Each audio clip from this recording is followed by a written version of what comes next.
les decía, hemos querido analizar ese impacto diferenciado de esas barreras para el acceso a la justicia, aprovechando esas potencialidades de distintas unidades de la universidad. Puesto hay unos temas de contexto de deficiencias estructurales para el acceso a la justicia en Venezuela, que son considerados en el informe, son mencionados, no es el punto focal, ¿no?, del estudio, pero sí evidentemente no podemos ignorar esas dificultades de contexto. Se hace referencia a informes del Alto Comisionado de las Naciones Unidas para los Derechos Humanos, la Misión Internacional Independiente de Determinación de los Hechos sobre Venezuela, también a los resultados del examen periódico universal, que se refieren a una serie de temas que deben ser atendidos con urgencia para resolver, ¿no?, esas deficiencias estructurales, ¿no?, ligadas a los elementos indispensables para un Estado de Derecho. Y algo también interesante de este proyecto, y ustedes van a ver ahora de las profesoras que van a intervenir, las complejidades de esas barreras de acceso a la justicia, que se refieren a temas, aspectos muy diversos, como el deficiente funcionamiento de los servicios de atención que deben recibir reclamos, demandas, denuncias, las deficiencias en la formación, corrupción en la administración pública, barreras geográficas también, ¿no?, para el acceso a los servicios. Y algo también siempre ha sido un punto que hemos examinado con mucho interés en nuestros estudios sobre el acceso a la justicia, son estas dinámicas que se dan en la realidad, a veces con prácticas paralelas al sistema formal o a la realidad formal, que pueden dificultar aún más el acceso a la justicia, pero no estamos tampoco negados a reconocer prácticas que puedan suplir un poco como paliativo el deficiente funcionamiento de los órganos formales, que puedan hacer algún espacio de canalización de reclamos. Aunque van a ver ahora, van a escuchar ustedes pues, en relación con este ámbito específico, cuál es la conclusión a la que se puede llegar al respecto. Y un aspecto en el cual vamos a dar continuidad al estudio es el de también acompañar iniciativas de litigio estratégico en esta materia. Tenemos ya sobre la mesa varias posibilidades que estamos evaluando para llevar adelante iniciativas de litigio estratégico, pero también para identificar cuáles serían los ámbitos más propicios para esas iniciativas de litigio estratégico. Entonces, esta sería, digamos, un poco una presentación preliminar pues, de esta investigación. Yo dejaría ahora pues, la palabra a quienes estuvieron trabajando directamente en todos los aspectos del estudio, darles mi felicitación a todos ellos, mi agradecimiento, realmente mi alegría de que hoy podamos presentar estas conclusiones y que pueda ser un primer paso para otras iniciativas de investigación que podamos impulsar. Muchas gracias.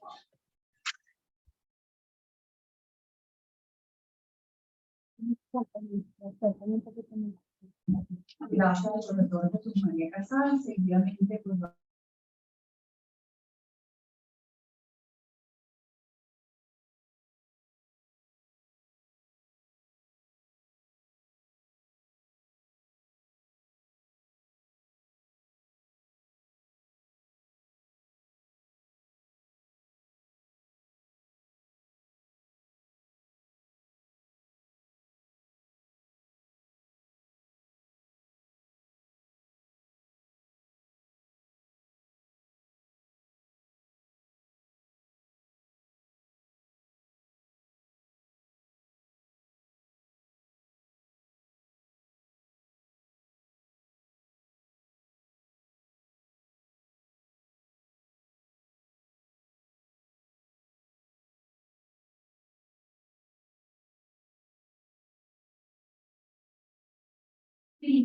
a ver si así cumplo con el tiempo estimado, que es como 25 minutos, ¿verdad? Bueno, ustedes me tienen paciencia si me extiendo 5 minutos más. ¿Podemos, por favor, avanzar? Visto que el profesor Casal hizo una muy buena presentación del proyecto y del objetivo, vamos directamente a la diapositiva que tiene que ver con la metodología. Se ve, ¿no? Entonces, fíjense que la anterior. Fíjense que, como lo dijo el profesor Casal, el tema del acceso a la justicia no es nuevo, es una investigación, es un tema que se ha abordado en muchas investigaciones con anterioridad, incluso en la universidad tenemos muchas publicaciones, pero en este caso hicimos un trabajo de campo con enfoque cualitativo. nosotros llevamos a cabo las actividades usando una técnica que se llama los grupos focales, que es una técnica de investigación social que justamente busca explorar las percepciones, el cómo la gente piensa sobre determinados temas, o sea, qué piensa, cómo piensa, qué opiniones tiene, cuáles son sus percepciones sobre determinados temas. Y entonces allí, o para hacer eso, nosotros preparamos unas guías, unos guiones, ¿verdad?, para llevar a cabo los grupos focales e identificamos tres categorías de sujetos. Nosotros conversamos con gente de la comunidad, con abogados litigantes y que pertenecen a organizaciones de la sociedad civil, personas que pertenecen a organizaciones de la sociedad civil, y también logramos invitar a funcionarios y exfuncionarios públicos, sobre todo vinculados al sistema de protección, la mayoría vinculados al sistema de protección de niños, niñas y adolescentes. Entonces, como ven, acá está resumido, entre octubre y noviembre del año pasado logramos hacer 8 grupos focales, 3 dedicados al ámbito más general de defensa de derechos y 5 con énfasis en el acceso a la justicia para mujeres y para niños. En este tema trabajamos en Caracas solamente, mientras que en el tema de mujeres y niñas logramos hacer grupos focales tanto en Caracas como en Guayana. Estos datos, cuando nosotros mismos vamos a publicar el informe, lo vamos a hacer rodar por las redes sociales, ustedes después van a poder profundizar y leer con más detalle. Pero bueno, en total participaron 13 organizaciones de la sociedad civil y 68 personas, que a través de la técnica de los grupos focales nos dieron sus opiniones, sus percepciones sobre este interesantísimo e inagotable tema, porque la verdad es que el tema del acceso a la justicia puede ser enorme. Entonces podemos avanzar. Yo voy a hacerle un resumen de los principales hallazgos, ¿verdad?, del estudio, empezando por la defensa de derechos, por el ámbito más amplio, por el general. En cuanto a conflictos y mecanismos de resolución, ese fue un tema central en el guión, la mayoría de los guiones empleados en todos los grupos focales empezaba con una introducción, con la presentación del proyecto, con una breve definición del acceso a la justicia según nuestra investigación, y justamente la primera pregunta, la pregunta generadora de esa conversación entre las personas convocadas, tenía que ver con eso, como que nos contaran cuáles son los conflictos que con más frecuencia se les presentan y cuáles son los mecanismos que utilizan para resolver esos conflictos que con mayor frecuencia se les presentan. Entonces, bueno, al hacer el análisis de la información que logramos recoger en estos grupos focales, creo que pudiéramos decir que en el primer punto, lo más relevante es que se encuentra extremadamente expandido el fenómeno de la informalización de las estructuras oficiales en el país. Es decir, pareciera que prácticamente a todo nivel, más allá de que existe el sistema formal, el sistema de justicia, existen un montón de instancias y vectores paralelos que están allí, más cercanos, más próximos incluso a la comunidad, y que son precisamente casi que las primeras puertas que tocan las personas. Entonces, ahí encontramos un dato que es paradójico, pero que es súper interesante, porque habla justamente en ese proceso de informalización. Incluso los abogados y los abogados litigantes y la gente de las organizaciones de la sociedad civil usaron frases expresas como no hay Estado, y si tú dices o asumimos que no hay Estado, en ese vacío, ¿con qué se llena? Entonces, justamente ese vacío es llenado por otras instancias, y por eso entonces cuando les preguntábamos por mecanismos de resolución de conflictos y cuando preguntamos por autoridades, bueno, terminaban hablando de los planes, de los colectivos, de grupos armados irregularmente, que a veces están más próximos a la comunidad. Entonces, ahí hay un proceso que es tenso, hay un proceso de progresiva adaptación, porque justamente puedes saber que la ley dice que tienes que ir a la Defensoría de Niños, pero si has ido 1000 veces a la Defensoría de Niños y nadie te atiende, nadie te responde, la respuesta es insatisfactoria, o vas al Consejo de Protección, o vas al Ministerio Público y no hay nada, sales del lado, tocas la puerta y no pasa nada, entonces, bueno, la gente termina resolviendo de otras formas, ¿no? Entonces, eso fue un poco lo que logramos como identificar como un hallazgo muy, muy importante. Hay demasiados mecanismos alternativos no formales operantes, están en la realidad actuando, y la gente, bueno, en su día a día, sus conflictos, sus necesidades y sus situaciones, muchas veces las canaliza por él.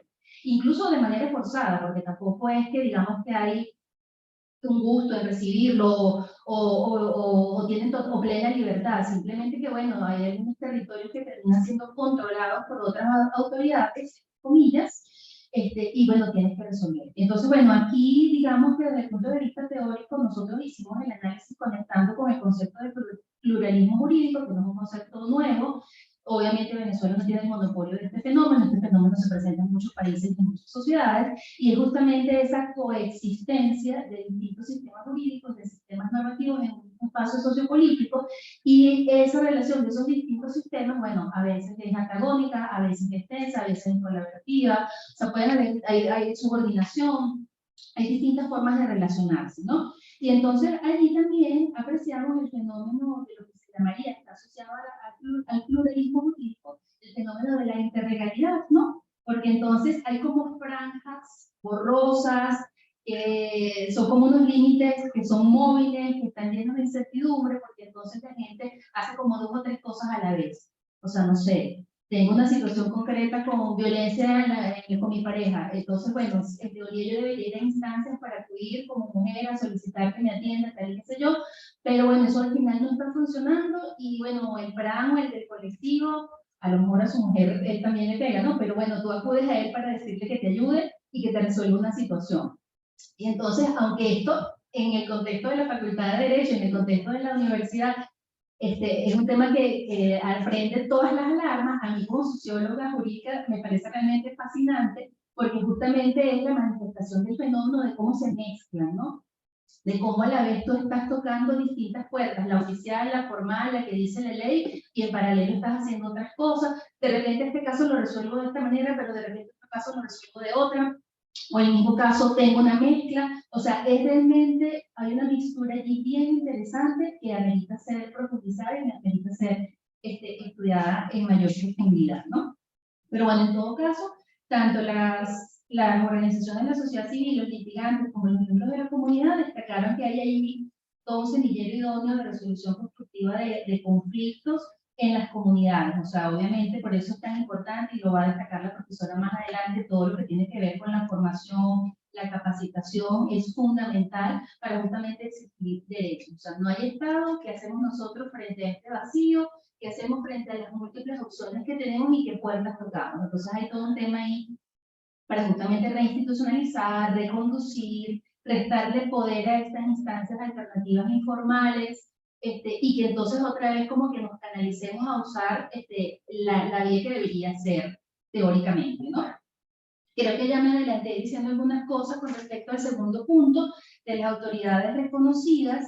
Quizás aquí yo lo que pudiera quizás agregar es que no se puede negar tampoco que de parte del Estado, del gobierno, ha habido todo un esfuerzo por reemplazar las instancias que conocemos, ¿verdad? Las instancias formales que conocemos del Estado, para, a través de lo que han propuesto en su agenda política, introducir otras, múltiples, otras formas de resolver cosas. Entonces, bueno, un poco un hallazgo de los grupos focales puede decir que bueno, sí es verdad, los colectivos tienen mucha presencia, a veces hay que pedir permiso casi que para todo, y obviamente su manera de actuar es extremadamente arbitraria, desproporcionada, obviamente no respeta precisamente el marco legal, sino las normas informalizadas no escritas, pero bueno, ahí hay todo un trabajo por hacer, ¿no?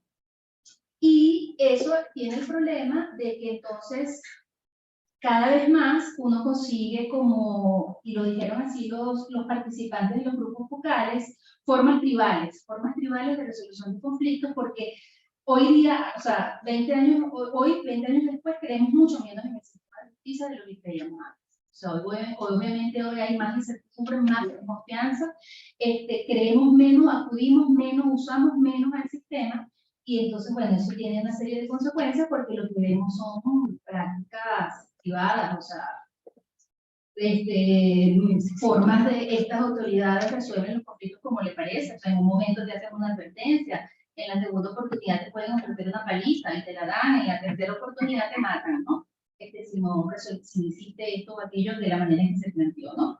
Entonces, bueno, por supuesto, esto habla de un estado de indefensión bastante amplio, y los jueces en particular fueron mencionados como figuras realmente bastante, se han devaluado como autoridades. O sea, realmente en el común de las personas, en sus percepciones, en su imaginario social, la verdad es que los jueces son unas figuras que están, que sabemos que responden a ciertos intereses muy corruptas, que tienen que hacer una llamada primero antes de decidir, no son autónomas, no hay transparencia, o sea, hay una serie de las anticualidades, ¿verdad? De lo que no debería tener, de lo que no debería ser un juez.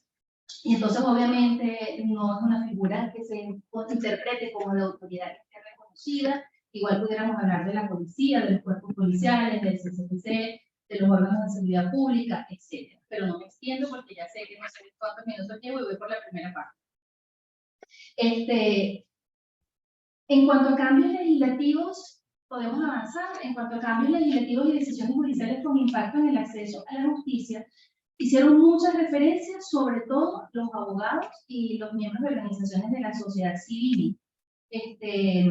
Porque, bueno, en su día a día, por supuesto, eso está muy, muy presente. Y aunque se mencionaron muchas más, yo brevemente les quiero decir que tocaron temas que tenían que ver, por ejemplo, con la carrera judicial, dificultades con la implementación de la legislación sobre la justicia de paz, un poco la última reforma del COP, se mencionó el Código de Justicia Militar que no ayuda a liderar procesos, se mencionaron algunas leyes regresivas como la Ley Orgánica de Amparo a la Libertad y la Seguridad Personal, la Ley Constitucional contra el Odio por la Convivencia Pacífica y la Tolerancia, la Ley para el Respeto de los Derechos Humanos en el ejercicio de la función pública, y bueno, en el ámbito jurisprudencial, sobre todo, se destacó como problemático el hecho de que los jueces tengan ahora potestad para legislar. Y entonces, bueno, eso abre también toda una dimensión ultra desconocida o muy conocida sobre las implicaciones que tienen los jueces legislando, ¿no? Y fíjense que en ese momento, para el año pasado, cuando se hizo el trabajo de campo, se mencionó la providencia de la Oficina Nacional contra la Delincuencia Organizada y el Financiamiento del Terrorismo, que tiene que ver con este tema de las organizaciones de la sociedad civil. Y este año más bien es tema la nueva ley, que la mencionaremos más adelante, ¿no? La nueva ley que ha sido está en discusión, que imaginamos que la van a aprobar, la van a sancionar muy pronto, ¿no? En cuanto a contexto político, bueno, la gente de la comunidad, sobre todo, o sea, no es que ha desaparecido el fenómeno de la polarización y el efecto que esto tiene, simplemente que ha sido como un poco disminuido. Yo siento que, bueno, toda la gente todos estamos exhaustos del conflicto indefinido, crónico, que se ha alargado en el tiempo, que no se le dé como resolución. Entonces, más allá de que eso no ha desaparecido, la intensidad ha sido un poco atenuada, y bueno, también la gente al final entiende que vivimos en la misma comunidad, padecemos los mismos problemas, no tenemos el agua, no tenemos, nos pasa esto, sufrimos el desempleo, el alto costo de la vida, todos los problemas son similares y parecidos. Cuando tengo que ir a sacar una partida de nacimiento, tengo que pagar el funcionario, o sea, al final todos padecemos lo mismo, bueno, juntos vamos a ver cómo hacemos, ¿no? Entonces pareciera que, bueno, se entiende que somos vecinos de toda la vida, que vamos a seguir compartiendo con un gobierno o con otro, que al final muchas de las promesas que se han hecho no se han llevado a la práctica y que estamos muy mal en muchos aspectos. Entonces, bueno, ahí hay como ciertas zonas de tregua para tratar de otra vez reencontrarse, aunque sabemos que eso es difícil, aunque sabemos que todavía para eso falta mucho más, ¿no? Falta para eso mucho más. ¿Qué viene? Por favor, avancemos.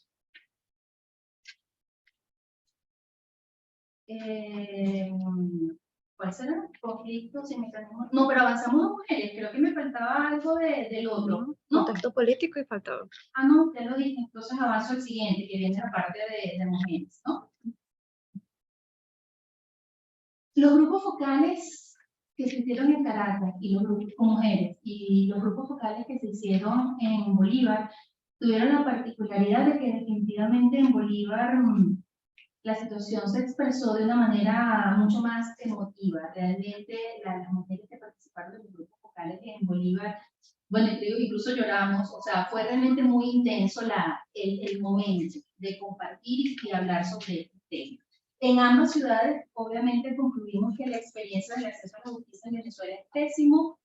independientemente del género, pero por supuesto no se deja de reconocer que tenemos unas particularidades que lo hacen agravante, y en general pudiéramos decir, procesando los datos de todos los grupos focales que tocaron este tema del acceso a la justicia de mujeres y niñas, que bueno, siguen los problemas estructurales que se mencionaron al principio. O sea, no hay dentro del Estado estructuras adecuadas para atender este tipo de casos, hay alta rotación de funcionarios, la mayoría no está sensibilizado ni está formado para comprender los procesos psicológicos de las mujeres víctimas de violencia, hay serias deficiencias en la atención de los casos de módulos policiales que están próximos a la comunidad, en los planes de estudio de las diferentes universidades, de los diferentes niveles educativos, no se suelen impartir conocimientos sobre prevención de la violencia basada en género, no se encuentran constituidos los equipos multidisciplinarios de distintos organismos con personal especializado, y bueno, en general hay baja credibilidad de las víctimas respecto al funcionamiento del sistema de justicia. O sea, lo que han vivido en carne propia les ha llevado, por supuesto, a manifestar unos altísimos niveles de escepticismo y de frustración. Fíjense que una de las frases que recogimos en Bolívar dice textualmente así: o sea, se percibe como una experiencia que genera enemigos. O sea, tener denuncias como mujeres víctimas de violencia, se percibe como una experiencia que genera enemigos. La víctima decide si lo hace o no, pero por lo general se convierte en una diana en el pecho. Fíjense qué fuerte y qué gráfico, ¿no? O sea, se convierte en una diana en el pecho que tú vayas a poner una denuncia en un caso como este, porque ya incluso desde la propia policía que te recibe la denuncia, en adelante lo que recibes es revictimización más revictimización más revictimización, ¿no? Se mencionó que los comités de igualdad de género de los consejos comunales no funcionan en la realidad, o sea, están en el papel, pero no en la realidad, no están preparados para trabajar esta temática. Y bueno, se reportaron experiencias puntuales con organizaciones de la sociedad civil, como ONGs, como talleres que tocan temas de feminismo, etcétera, de empoderamiento de mujeres y tal, pero ellos lo dijeron como que era algo que va y viene, o sea, algo como que no logra muchas veces echar raíces, ¿no? O sea, como talleres que cada cierta temporada alguna ONG va a hacer que te da alguna formación, pero eso que requiere como que esa matica se riegue más para que se institucionalice, ¿no? Todo eso.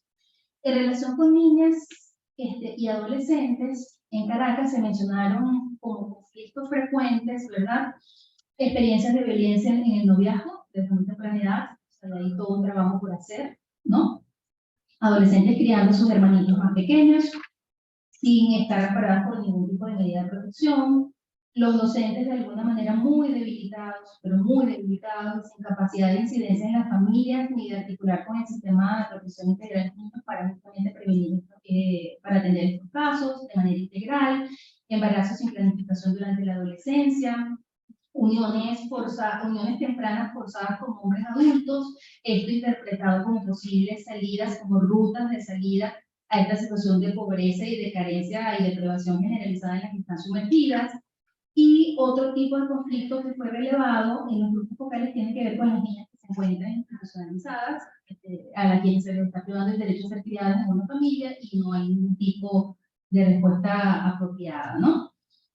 Entonces, en Bolívar, ya lo dije, las situaciones conflictivas vividas fueron narradas con muchísima carga de emotividad, se compartieron casos de considerable gravedad que reflejaron unas experiencias muy duras, o sea, duelos múltiples, extrema vulnerabilidad por parte de estas mujeres de la comunidad consultada, problemas de o sea, son como desahuciadas de la justicia.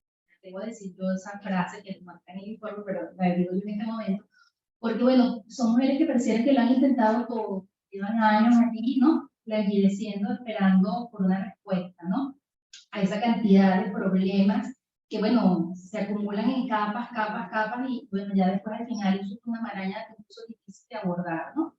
La violencia recibida por las mujeres de parte de sus parejas fue compartida en ese contexto también, y allí en Bolívar, que no ocurrió, si hacemos la comparación con los grupos locales en Caracas, se hicieron referencias a las mujeres desaparecidas, ¿no? Quienes presentan un perfil que calza perfectamente con el delito de trata de personas, que están muy presentes también al sur del país, trata con fines de explotación sexual. Y fíjense que una de las frases, entre comillas, que rescatamos de los grupos focales dice algo así como que, bueno, les dicen, anda, vete para el sur a trabajar, eso es común, eso es lo normal.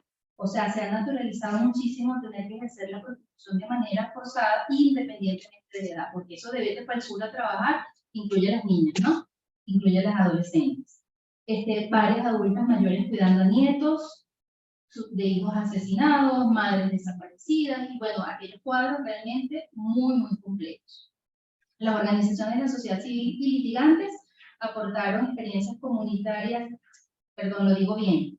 O sea, hubo dos casos que se mencionaron,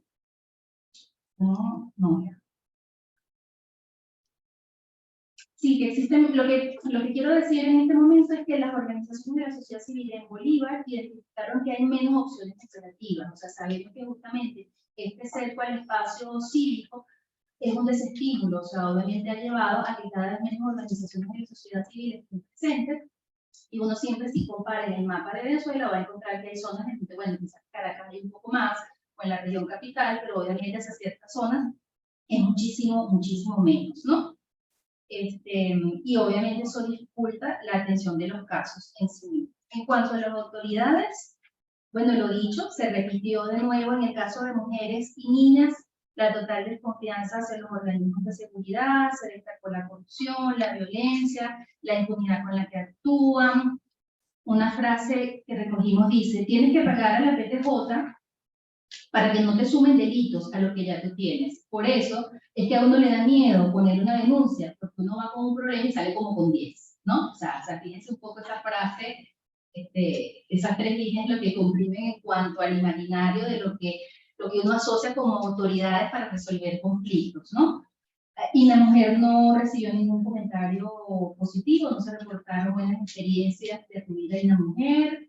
Se destacó la actuación que vienen, la respuesta que vienen dando representantes de iglesias evangélicas, brindando protección a personas en situación de vulnerabilidad, y esto abarca en algunos casos a mujeres, eso es interesante, ahí también es un tema para profundizar. El sistema de protección de niños se mencionó que tiene relevancia, pero su capacidad de respuesta es muchísimo, que desear en Caracas, en Bolívar y en todo el territorio nacional.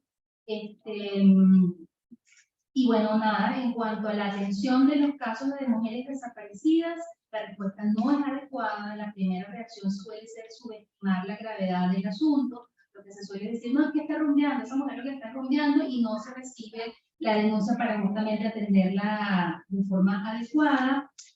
Se destacó la Defensoría Comunitaria de Niños de Santa Teresa, que fue promovida por la Universidad Católica Andrés Bello de Guayana, y la organización civil Coverciú, que se han constituido como referentes de orientación y acompañamiento a víctimas en la región.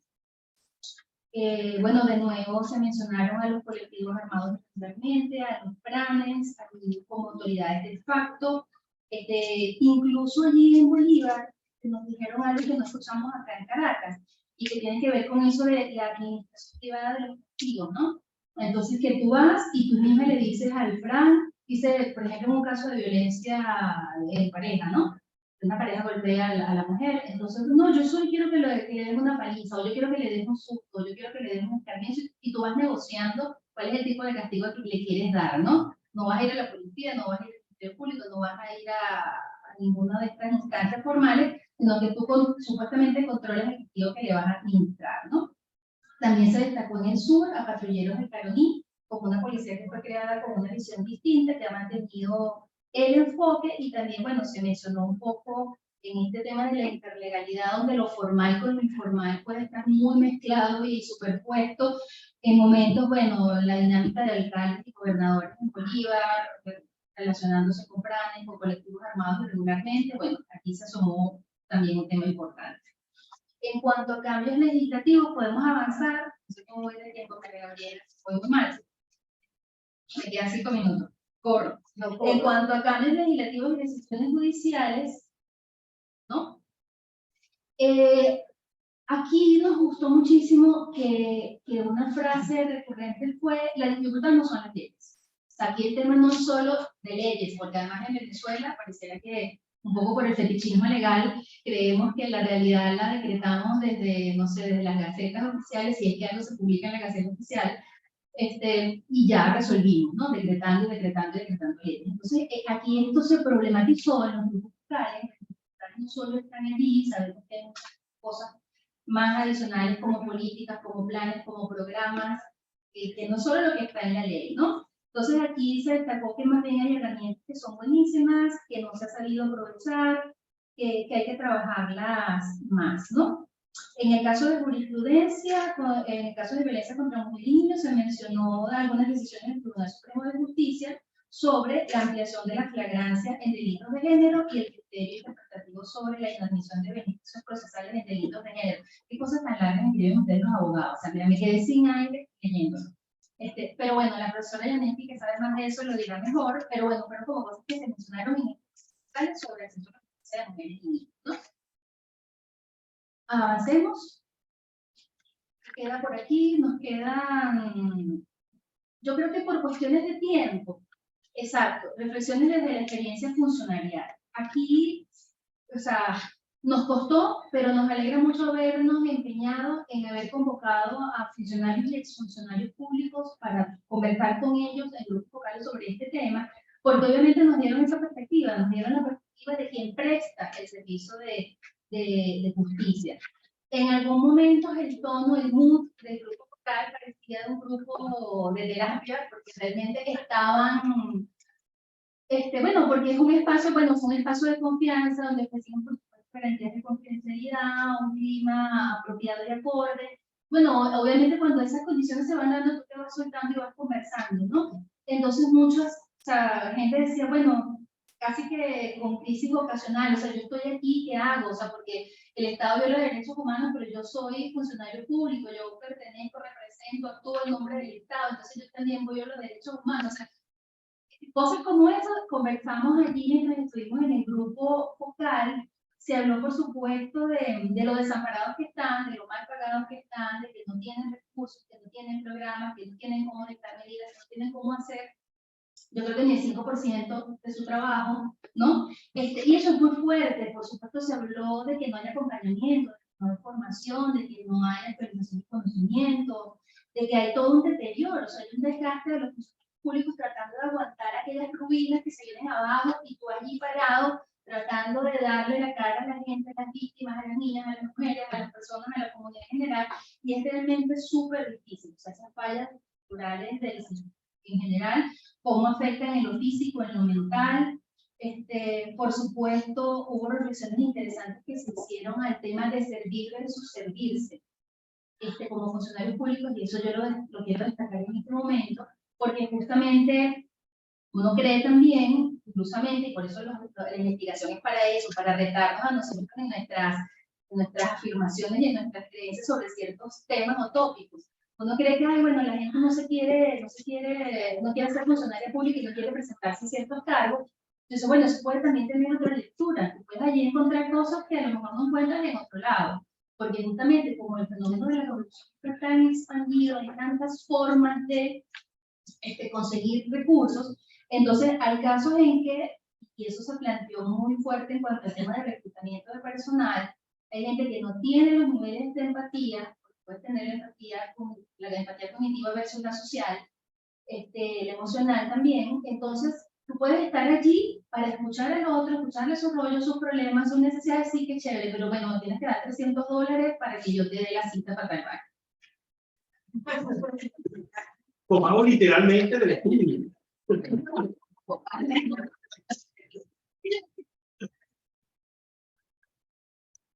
Bueno, ustedes saben que la gente... Ay, perdón, me gente Zoom, me dicen esto. Entonces, eso creo que es importante en cuanto a reflexiones que salieron allí en experiencia de los funcionarios que tienen que dar el servicio, que tienen que trabajar con el acceso a la justicia. Entonces, bueno, eso es un tema de falta de sensibilidad con respecto al tema de la situación de las mujeres como víctimas de violencia y cómo ello afecta el derecho a la tutela judicial efectiva. Y bueno, al final creo que en el caso de mujeres y niñas se reconoció que los esfuerzos institucionales que existen no son significativos en la actualidad y eso sigue demostrando que falta coordinación en los servicios de protección para atender los casos. Bueno, voy a dejar hasta aquí. Va a venir el momento de las preguntas y las respuestas y en este intercambio podemos hacer cosas y bueno, nada.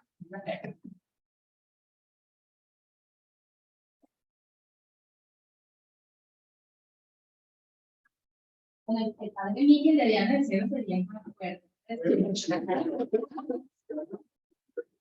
Muchísimas gracias a Carla Serrano por este esfuerzo de poner en estos breves minutos toda esa gama de información que se recogió durante el proceso de investigación. Frente a toda esta problemática que es el diagnóstico complejísima, como nos acaba de mostrar Carla, pues tenemos a la profesora Janet, ¿sí? Como dijimos antes, para que nos haga la presentación de cuáles son las recomendaciones para superar. La profesora Aura Yanet Lehmann es abogada por la Universidad Católica Andrés Bello, especialista en Derecho Procesal, también por esta universidad, doctora en Derecho Cum Laude, todos estos títulos muy antes de la Universidad Católica Andrés Bello. Es profesora asociada de la Facultad de Derecho de la Universidad Católica Andrés Bello, jefa del Departamento de Disciplinas de Formación Integral, jefa de Cátedra de Derecho Procesal 1 y 2. Miembro del Consejo de Redacción de la Revista de la Facultad de Derecho y directora del Centro de Clínicas Jurídicas de la Universidad Católica Andrés Bello. Con ustedes, la profesora Aura Yanet.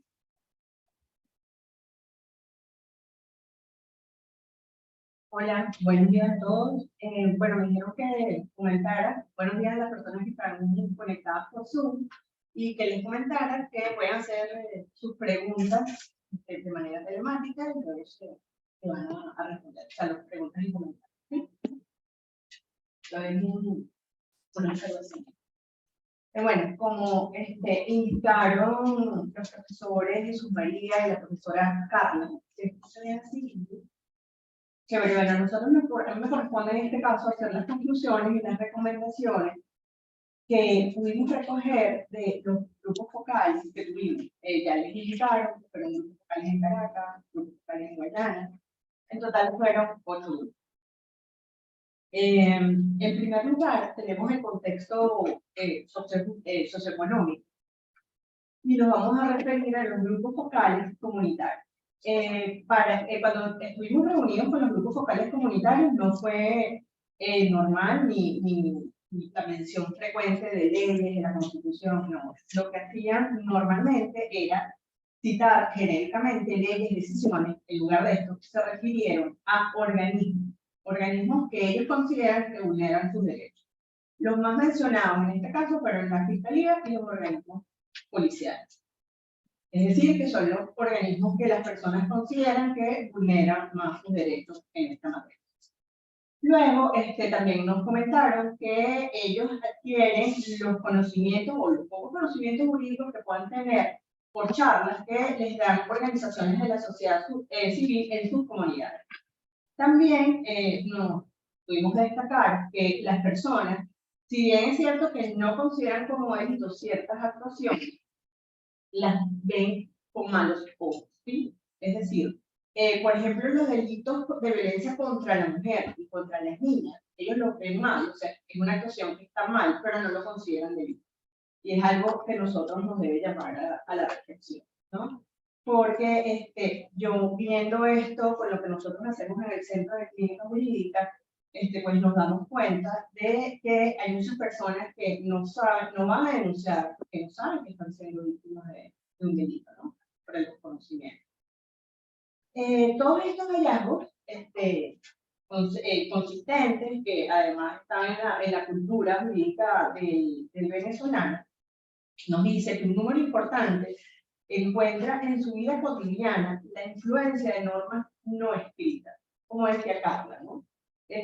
No necesitamos que esa norma esté allí, simplemente nosotros, pues, por costumbre, las aplicamos y eso, pues, afecta toda nuestra vida, sobre todo cuando tenemos autoridades paralelas, como bueno, en este caso los consejos comunales tienen mucho peso.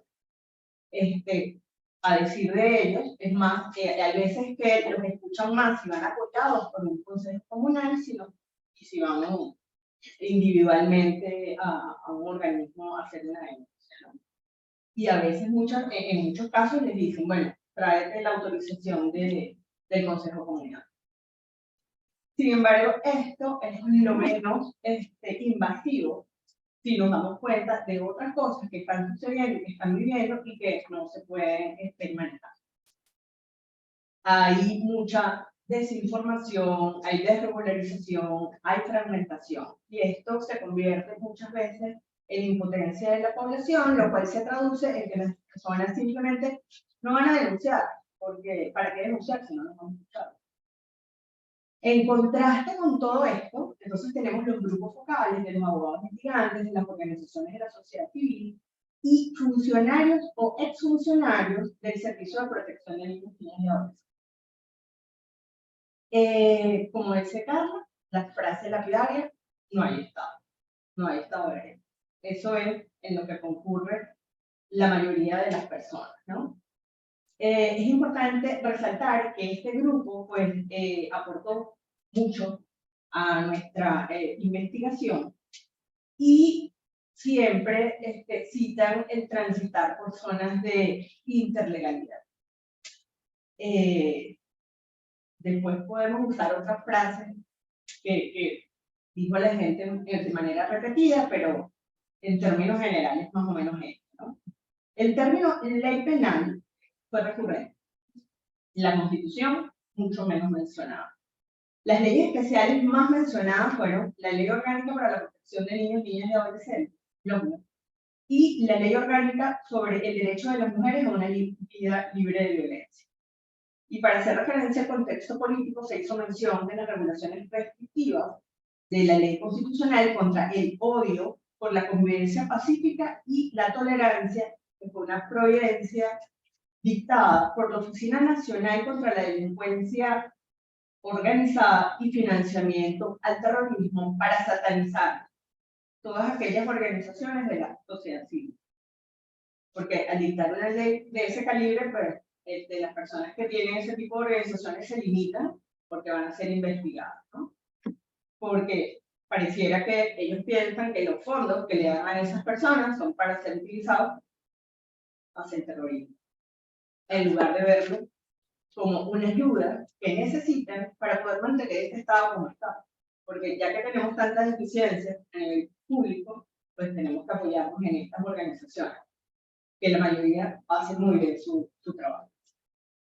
También en los grupos focales se hizo referencia a leyes. Yo creo que podemos avanzar un poco. Bueno, como es la actuación de los órganos públicos, salud pública y tribunales, hay y la burocratización de los procesos. En este caso, bueno, tenemos que todos estos organismos no están funcionando bien. Unos no funcionan bien porque no tienen los recursos, otros no tienen el personal, los salarios que recibe el personal son muy bajos.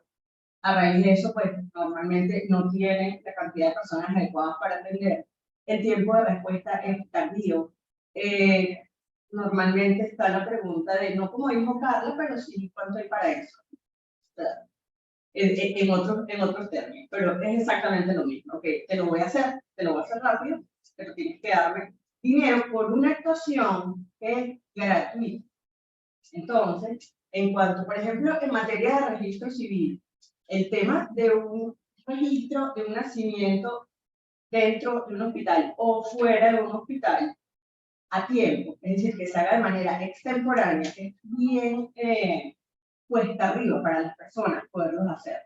Estamos hablando de que si una persona no está registrada en el registro civil, no tiene identidad. No puede tener una cédula de identidad, no existe, ¿no? Entonces, empezando por esa básica, registro civil. Y bueno, vamos subiendo porque el SAIME es una pesadilla, todos lo sabemos, y además de que ahora, por ejemplo, un pasaporte resulta sumamente costoso. Creo que es uno de los más caros en el mundo. Entonces, bueno, la gente tiene que pagar muchas veces para poder solucionar, porque de manera gratuita obviamente no lo va a obtener. Y el otro problema está en que si necesitas ir a los tribunales, necesitas asistencia a un abogado, y conseguir un abogado gratis, casi imposible. Entonces son los costos de los abogados, los costos de los servicios y lo que se cobra en los tribunales, aunque la Constitución diga que la justicia es gratuita. Y eso va íntimamente ligado con todo lo que es la burocracia en todos los procedimientos. Son procedimientos largos, son procedimientos tardíos, no hay respuesta oportuna. Eso cuando la persona conoce la institución y el procedimiento donde que va a comenzar. Porque en la mayoría de los casos la persona ni siquiera sabe cuál es el procedimiento ni a dónde ir. ¿Okay? Luego, las barreras de acceso a la justicia. La escasa formación de los funcionarios. Muy importante esto. O sea, una de las cosas que advertimos es que los funcionarios no están bien preparados. Básico es sensibilizar a los funcionarios. Esa es una de las barreras, aunque no veamos, muy importante. No están sensibilizados, es decir, no solamente no están preparados, sino que no están sensibilizados. Entonces, no hay empatía. Entonces, cuando, por ejemplo, una mujer, que es los casos que nosotros más nos referimos, va a hacer una denuncia, bueno, probablemente la mayoría de las veces, probablemente no, lo digo con propiedad, la mayoría de las veces no les toman las denuncias. Y si se las toman, pues las dejan engavetada. Y en algunos casos toman la denuncia y se comunican al victimario. Para que sepan quién lo denunció, por qué lo denunció y lo consiguen en este caso que tome represalias en lugar de llevar. Otra barrera más a la que está sometida la gente en Venezuela. Y con respecto a la formación de los funcionarios, bueno, tiene que ser una formación integral, donde tengan todo, tengan primero los recursos, tengan los espacios físicos y además tengan la preparación para tomar la denuncia y para ser empático y sensible con la persona que está yendo a poner.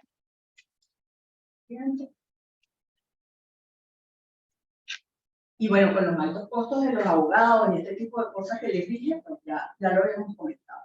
Con respecto al marco legal. El marco legal en los grupos focales, tuvimos las leyes del Estado comunal.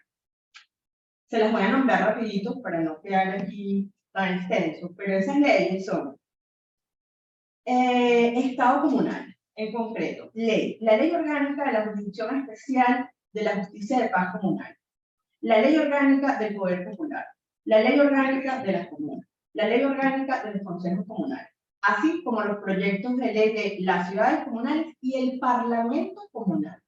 ¿Okay? Todo esto lo que tiene por finalidad es desmantelar definitivamente el Estado venezolano, es un Estado diferente al que se establece en la Constitución. Entonces imagínense todas estas leyes que ven aquí, unas ya promulgadas, otras en vía, y lo que buscan es eso, una transformación completa de lo que tenemos actualmente. La ley orgánica de registros y notarías, en ese caso, esa ley, bueno, los aranceles publicados en esa ley fueron establecidos por un decreto de rango suplementario, porque cuando promulgaron se le olvidaron los aranceles, y bueno, todo eso viola el principio de la legalidad establecido en la Constitución, porque ya sabemos que no se pueden crear impuestos, sino a través de la legislación, el Poder Legislativo, y en este caso ni siquiera fue el Poder Legislativo, ni tampoco el Tribunal Supremo, que se pone creativo, no, fue un acto de rango subleal donde están cobrando aranceles a tasa de moneda extranjera, es decir, dólares, cuando no las calculan por pesos, ¿no? Entonces, pues la gente obviamente no puede pagarlo. Eso se están saltando todos los procedimientos. O sea, que hay gente que está vendiendo vehículos por formas no ortodoxas y, bueno, va a llegar un momento en que nos van a vender nuestro carro, nos lo van a quitar y nosotros nos enteramos cuando nos piden, ¿no? Porque así están funcionando. Luego, tenemos el marco jurisprudencial que señalaron los grupos focales. Y están el proyecto de ley de fiscalización, regularización, actuación y financiamiento de las organizaciones no gubernamentales y afines, carácter provisorio de los jueces, y la resolución de la Oficina Nacional contra la Delincuencia Organizada y Financiamiento del Terrorismo, esa ya se las comenté. Entonces, les voy a comentar la parte de la provisionalidad de los jueces. Eso obviamente es muy grave, porque si los jueces no son nombrados como deben ser, que están provisorios en su cargo, su decisión está limitada, va a ser sesgada porque ellos, si se pronuncian diferente al lineamiento político que tienen, probablemente van a perder su puesto. Y entonces, en lugar de tener justicia, lo que estamos es cuidando el pueblo. En consecuencia, tenemos que aplicar, como se hizo hace muchos años, que la formación de jueces, que los jueces se elijan por concurso y que se acabe el tema de los jueces provisorios, porque actualmente todo el país tiene jueces provisorios, que además nos cambian constantemente. Y por ejemplo, en el caso de protección, tuvimos como 2 meses con 3 tribunales sin el juez. Es decir, que los casos que estuvieron ahí fue durmiendo el sueño de los laureles porque no había juez que decidiera. ¿Okay? Y eso es materia de protección. Pongámoslo en todo el país. Esta resolución ya dijimos que la comentamos. Siguiente, Yuriko. Gracias. Con respecto a la jurisprudencia, la que vamos a mencionar aquí, bueno, ya Carla les dijo cómo el TCJ legisla y cambia constantemente pues, las leyes. Ellos no interpretan las leyes, ellos las modifican. Sin embargo, en este caso específico, tenemos una sentencia de la Sala Constitucional del 9 de diciembre del 2021 que reitera el criterio establecido en la sentencia de la misma Sala del 14 de diciembre del 2020. Y en ambos fallos se señala que la condición civil ostentada por un ciudadano detenido obliga a cualquier tribunal en funciones de control penal militar a efectuar de forma preliminar un análisis motivado respecto a su competencia para conocer o no de la investigación penal que esté iniciada. Es decir, que si los tribunales militares fundamentan su competencia, podrán juzgar a civil, a pesar de lo establecido en 2 leyes recientemente promulgadas, que son el Código Orgánico Procesal Penal del 2021 y el Código Orgánico de Justicia Militar, también del 2021. Esos 2 códigos fueron dictados en septiembre del 2021. Y en diciembre de ese mismo año, el TCJ en Sala Constitucional dice todo lo contrario de lo que establece ese código. Y brevemente les digo, el Código Orgánico Procesal Penal dice en el artículo 517, al final, ningún civil podrá ser juzgado por los tribunales de la jurisdicción penal militar. Y el Código Orgánico Procesal y el Código Orgánico de Justicia Militar, por su parte, establece en el artículo 6, última parte, ningún civil podrá ser enjuiciado ante los tribunales con competencia en materia penal militar. En caso de incurrir en los hechos previstos y sancionados en este código, serán enjuiciados ante los tribunales penales ordinarios. Entonces, lo dejo para su reflexión. Tenemos 2 códigos donde claramente dice que no se pueden juzgar civiles en tribunales militares, y tenemos una sentencia de 3 meses después del TCJ donde dice que sí, que ellos pueden hacer un análisis, y si ellos consideran de su análisis que sí se puede, pues juzguenlos. ¿Sí? Muy grave, así. Con respecto a la justicia telemática, brevemente, el TCJ sacó una decisión en Sala de Casación Civil del 15 de diciembre del 2022, donde se hace como eco de lo que se hizo durante la pandemia y establece que vamos a seguir teniendo de esta manera, de manera telemática, notificaciones, citaciones para los juicios, incluso citaciones y notificaciones que se entreguen, ¿no? ¿Cuál es el inconveniente? Nosotros celebramos la justicia telemática, eso es un avance, es un país moderno y avanzado, pero Venezuela no tiene un sistema de internet adecuado para tener una justicia telemática. Difícilmente una persona, nosotros lo decimos por la gente que va al centro de clínica jurídica, tiene un teléfono inteligente por la mensajería de WhatsApp o correos electrónicos. Y se necesita todo esto para poder tener justicia telemática.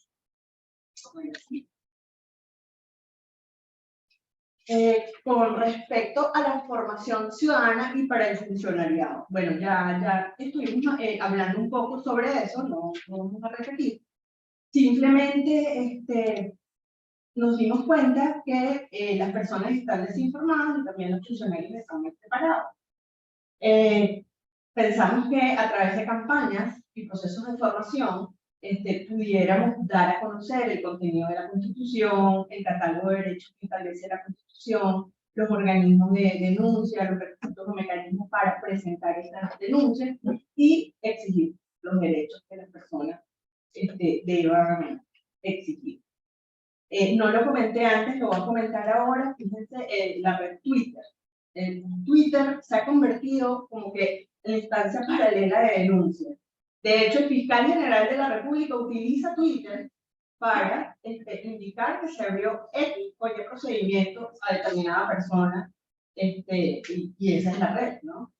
Que eso está mal, sí, eso está muy mal, es un mecanismo paralelo, eso no es la forma de hacerlo. Pero esa red también sirve para que los usuarios víctimas puedan hacer denuncias y etiquetar a las autoridades. Entonces, bueno, no es que compense que el fiscal se vaya por una vía paralela, pero por lo menos el ciudadano también tiene acceso a Twitter, también puede denunciar, y a través de esas denuncias, cuando la gente se hace eco, suelen ser escuchados. ¿Sí? Luego, tenemos, bueno, aquí en síntesis necesitamos una formación integral.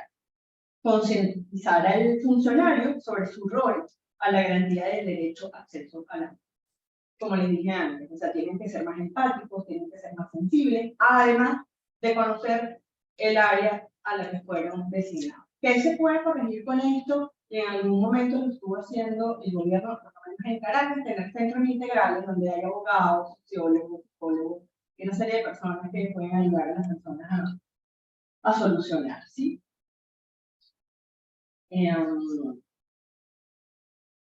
Un detalle que queremos acotar aquí es que, por ejemplo, la gente confunde leyes con instituciones. El caso notorio, la ley. Cuando algo pasa en un colegio, los niñitos le dicen a los profesores, o los profesores a los niños, te voy a mandar para la LOM. Bueno, la LOM es la ley orgánica para la protección de niños, niñas y adolescentes. ¿Okay? La institución es otra. Entonces la gente suele confundir la LOM con los organismos encargados de practicar, encargarse competentes pues, para recoger las denuncias en esa materia, que son los consejos de protección y todo el sistema de protección.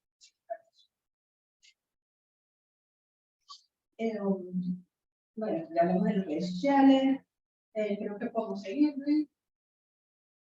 La provisión, eso también se lo dije antes, provisión de recursos a los servicios de protección, particularmente, que es el órgano receptor de las denuncias, es decir, no es la LOM, son los organismos de servicios de protección. Darles más recursos, porque si bien es cierto que en Caracas son uno de los que mejores trabajan los tribunales de protección, son uno de los que mejores trabajan, todavía no estamos en condiciones óptimas, ¿sí? Entonces necesitan tecnología, es decir, computadores y una serie de impresoras, necesitan papelería, necesitan mobiliario, porque muchas veces vamos a esos organismos y para podernos ayudar nos piden hasta las hojas, las resmas de papel. La siguiente.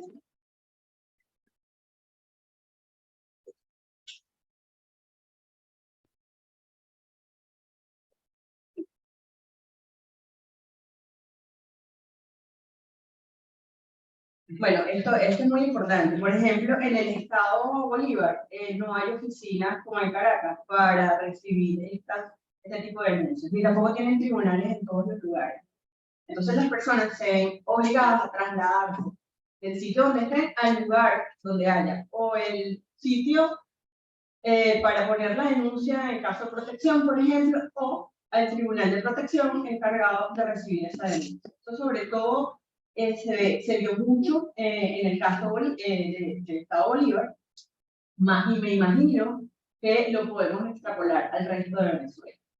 Es decir, en Caracas sí teníamos todos estos sitios de atención, en el resto del país no. En el resto del país hay uno donde las personas tienen que trasladarse 1 o 2 horas en carro, por ejemplo, o en transporte público para poder hacer su denuncia. ¿Okay? Y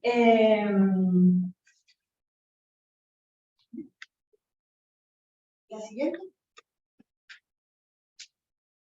Ok, también nos dimos cuenta, por un poquito hacia atrás y voy a decir unas cositas aquí brevemente que me faltaron.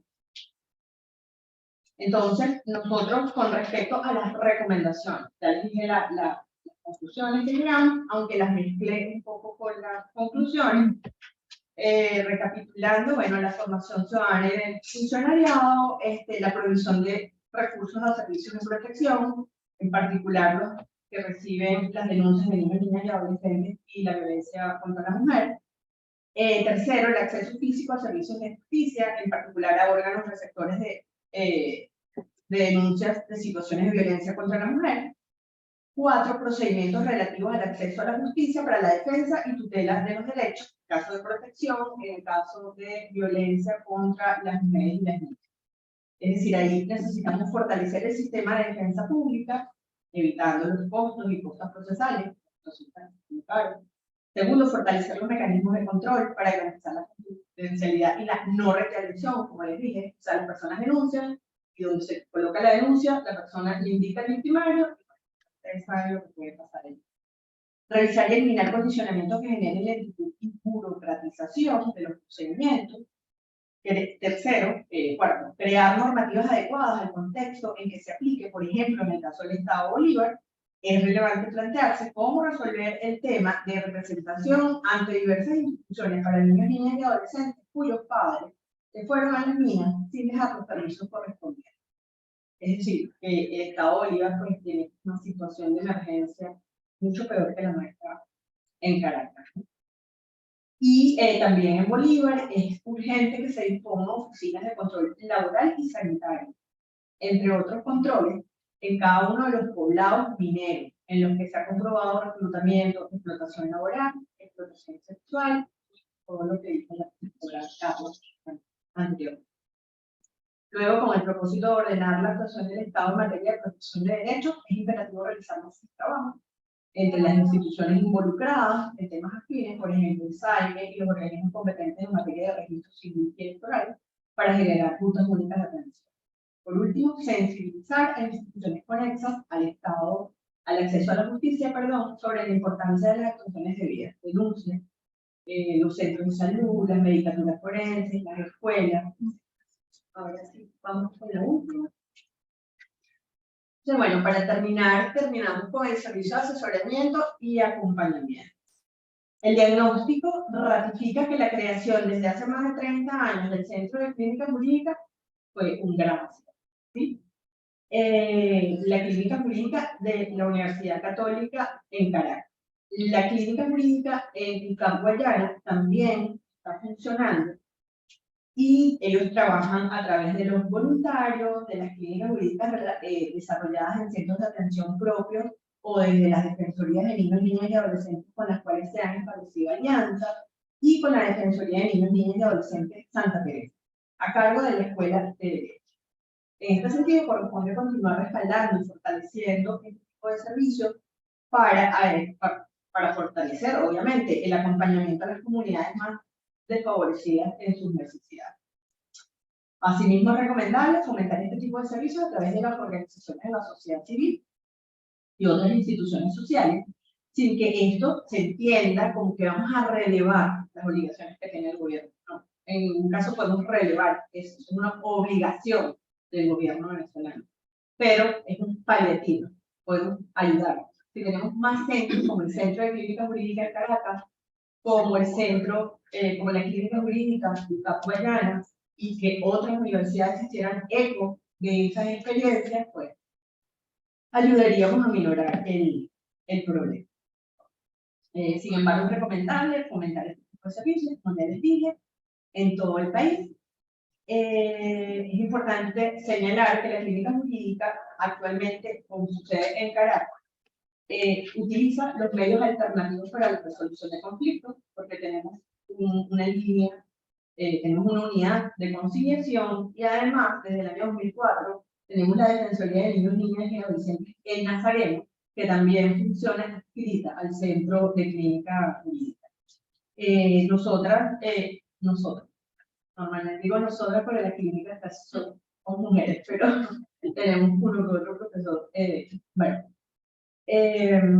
nosotros justamente con la Defensoría de Niños, Niñas y Adolescentes en Nazareno, pues hemos estado desarrollando la implementación de la doctrina de protección integral y posteriormente pues a las reformas de la LOMNA, y a través de la creación de esta clínica y de las que están en Guayana, pues fortalecemos en esta materia a las comunidades, porque también damos talleres referentes a esta materia.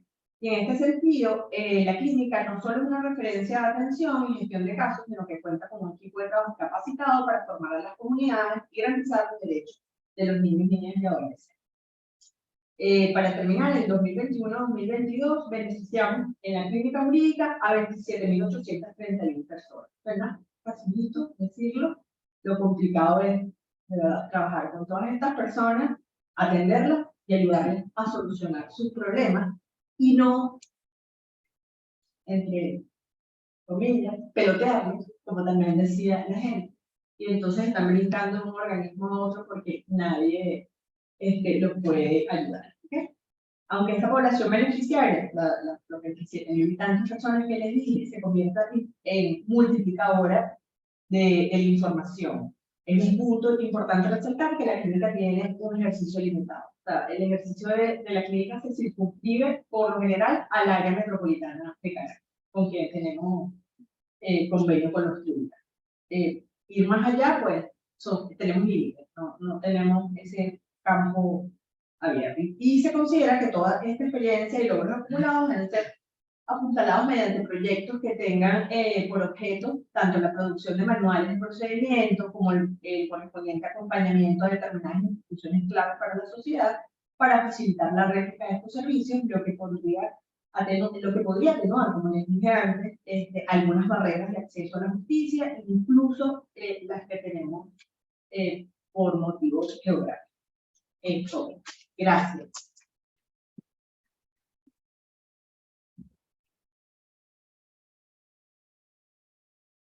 Muchísimas gracias a la profesora Aura Yanet. De las dos intervenciones, rescataría un par de elementos. En la de Carla, cuando nos hacía la referencia a que frente a todas estas situaciones de justicia paralela, de formas alternativas, de recursos diferentes a los oficiales, ella decía: a los miembros, abogados del equipo se le prenden todas las alarmas. Ahí quiero yo hacer el subrayado, porque en la presentación que ella hace, por supuesto, hay ese énfasis en el interés que como socióloga tiene en observar todos esos fenómenos, y eso es lo que hemos hecho, ¿no? Describir cómo la gente lo percibe, lo enfrenta como algo necesario, lo termina utilizando. Eso es de interés observarlo, analizarlo y mostrarlo. Pero el énfasis en que se prenden todas las alarmas es precisamente porque nuestra misión como estudiosos del derecho es identificar que esas son formas en las que en definitiva se resuelven de alguna manera los problemas, pero no aplicando justicia. Cada una de esas formas vamos a encontrar que lo que tiene son formas de justicia de tercera o de cuarta categoría, y nosotros estamos acá en este estudio reivindicando que estamos hablando de derechos constitucionales, de derechos humanos, y que por tanto no podemos acostumbrarnos a la realidad y someternos a ella, sino mantenernos en ese estudio de los fenómenos, pero levantando la bandera del deber ser. Y por eso todas las recomendaciones, que son muy amplias y la mayoría de ellas referidas a la institución pública, a las estructuras del Estado, en manos de quién está formar a los funcionarios públicos, en manos de quién está dotar de mayores recursos a las instituciones. Pues son recomendaciones que van a la institución, recuperar la institucionalidad. Pero también está el punto de las observaciones y recomendaciones en relación con lo que se hace desde formación del sector social. Y allí pues subrayar el hecho de que venimos haciendo lo que tenemos que hacer.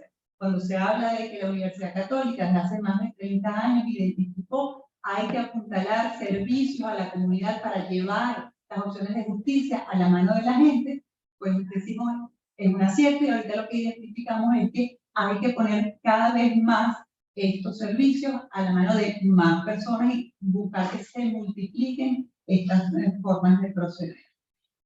Entonces, pues sí, profesor Casal, esto es un primer trabajo en que este equipo se pone en conjunto. 30 años de trabajo en química jurídica, 20, 50 años en el Instituto de Investigaciones Jurídicas trabajando temas de justicia, pero por primera vez nos sentamos en las mismas mesas y hacemos el esfuerzo de, en conjunto, tener adelante un mismo trabajo. Sabemos que entonces es un primer paso. Estamos listos. Bueno, muy bien dado. Estamos listos para lo que viene, lo que debe venir, que es seguir trabajando juntos. En este momento yo tengo que hacer un agradecimiento muy especial al profesor Juan Berríos, quien bajo la dirección del profesor Casal ha estado en la ejecución de la coordinación de este proyecto, logrando que cada una de sus fases se hiciera en el tiempo previsto y poniendo en conjunto y dando forma a el pensamiento rico de tantas personas, ¿no? Eso es un trabajo que verdaderamente agradecemos y felicitamos.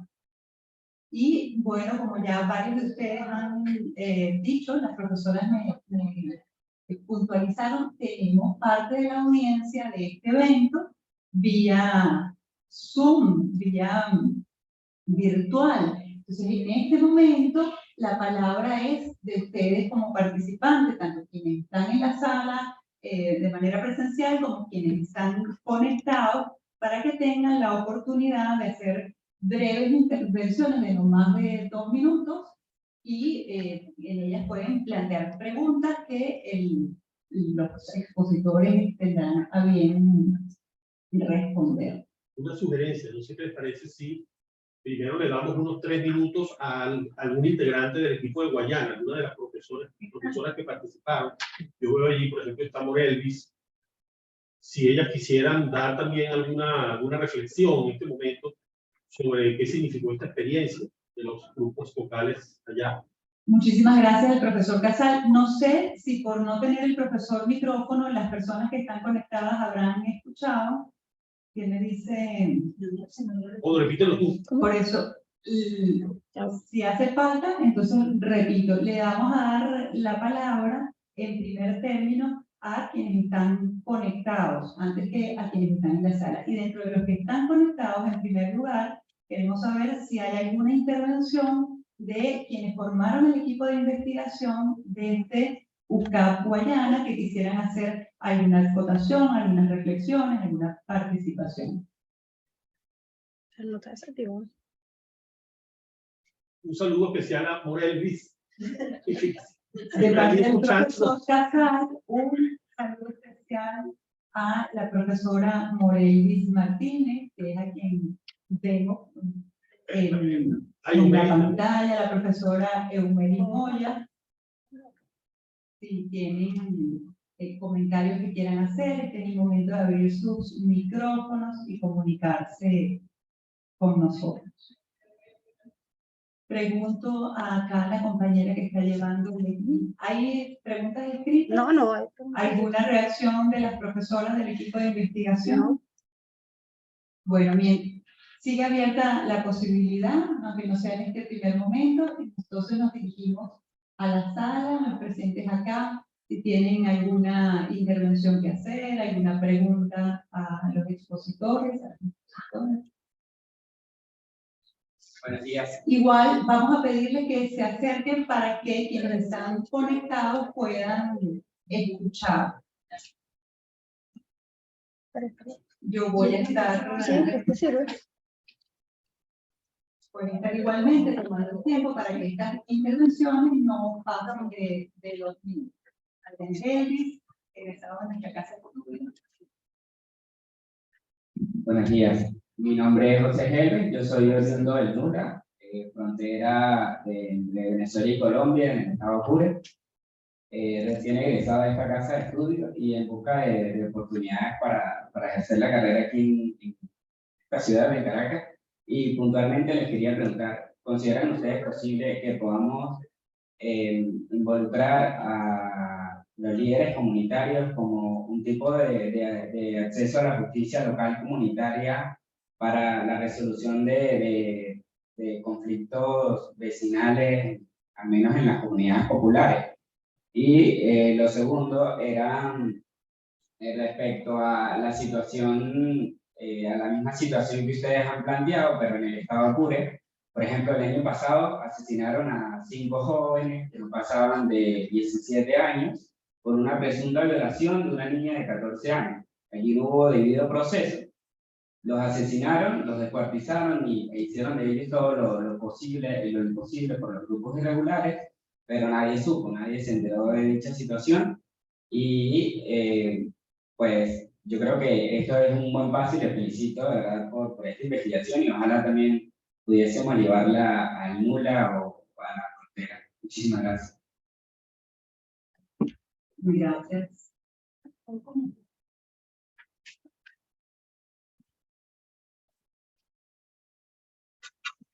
La respuesta corta que te doy a tu primera pregunta es sí. Evidentemente, en el intercambio que se dio en los distintos grupos focales, tanto en Caracas como en Guayana, se mencionó de manera positiva la labor casi que de resistencia social, cultural, política, de muchos líderes comunitarios. De hecho, varios de ellos están hoy aquí acompañándonos en la sala esta mañana y se lo agradecemos mucho. Justamente como reivindicando otras formas de hacer, otras formas de actuar y de mantenernos como en el camino del deber ser. O sea, definitivamente cuando el proyecto se plantea, más allá de que el proyecto nunca fue con un enfoque restringido, porque las preguntas que nosotros nos planteamos hacer no eran solo para saber si el acceso a la justicia en tribunales. De hecho, incluso, evidentemente entendemos que hay instancias de tipo administrativo, otras instancias a las que se puede acudir, pero siempre como en la lógica de lo formal y de lo institucional. Pero es tan abrumadora la realidad, fue tan abrumadora lo que se dio como hallazgo como datos, en donde se mencionó tanto lo demás, que esto queda realmente como reducido, pero es muy importante. O sea, sí, definitivamente es muy importante la labor, porque, por ejemplo, en esa zona donde hay presencia de colectivos, de CLAS, de VHS y de otra serie de organizaciones, o sea, si tú te mantienes aferrado a la Constitución, si invocas la Constitución, si te formas, si formas a otro, si además insistes, no, este es el camino, aquí esta es la puerta que hay que tocar, no dejar de tentar a la primera, déjame ir aquí con el jefe del plan no sé cuál para que no, o sea, déjame ir. Y por eso también se hablaba, una expresión que recogimos en los grupos focales, era algo así como que no basta quejarse, o sea, y que denunciar es un proceso que definitivamente es más largo, es más costoso, es más lento, pero que, bueno, puede rendir mejores frutos en el mediano y en el largo plazo. Si tú te mantienes haciendo las denuncias en las instancias correspondientes, con las autoridades legalmente constituidas para plantear allí los casos, entonces, por eso es tan importante la labor de acompañamiento que se le puede hacer a las víctimas, porque no es sencillo, definitivamente. Lo dijimos, no hay respuestas oportunas, entonces, bueno, a veces se puede tomar años un proceso, pero es como que estar alertas allí, y ciertamente los líderes en las comunidades son faros de luz que están allí encendidos y que están proyectando a todos los vecinos y a toda la gente de la comunidad el cómo se deben hacer las cosas.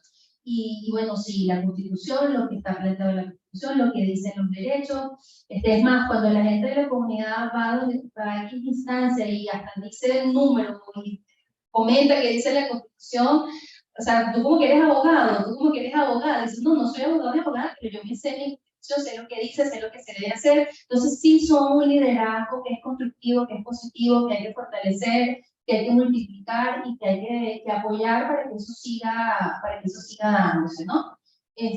Bueno, tú mencionas Apure, también salió en los grupos focales, salió mencionado, por supuesto, y es lo que tú dices, o sea, y lo que decía María Gabriela hace rato en su intervención, retomando lo que yo había dicho con anterioridad, es muy peligroso estas formas de resolución, entre comillas, vamos a ponerle muchas comillas, de resolución de conflictos por estas autoridades paralelas. Y ahí hay que hacer todo un trabajo, porque además pareciera que en el caso del venezolano actual y de nuestra cultura en general actual, política, jurídica, social, etcétera, o sea, tenemos un afán con los paralelismos impresionantes y estamos creando instancias paralelas, o sea, en cualquier momento.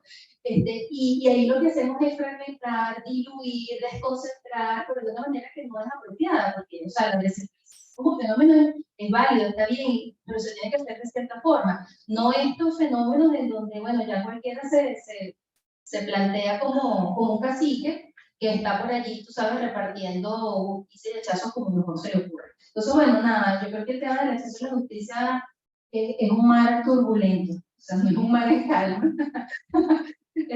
Y bueno, hay que estar como con muchos salvavidas puestos y aferrado ahí a la embarcación para tú mantenerte en el canal que es y no caer, no sé, en la tentación de tantos tiburones que hay ahí cerca, ¿no?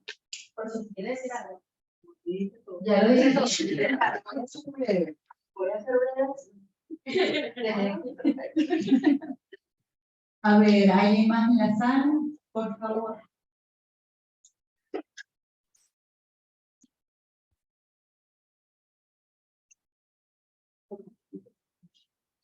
A ver, buenos días. Si bien no es lo que voy a suscitar, no forma parte del estudio, sí creo que forma parte de lo que compete como clínica jurídica. En algún momento prestamos servicios en Petare y en cátedra.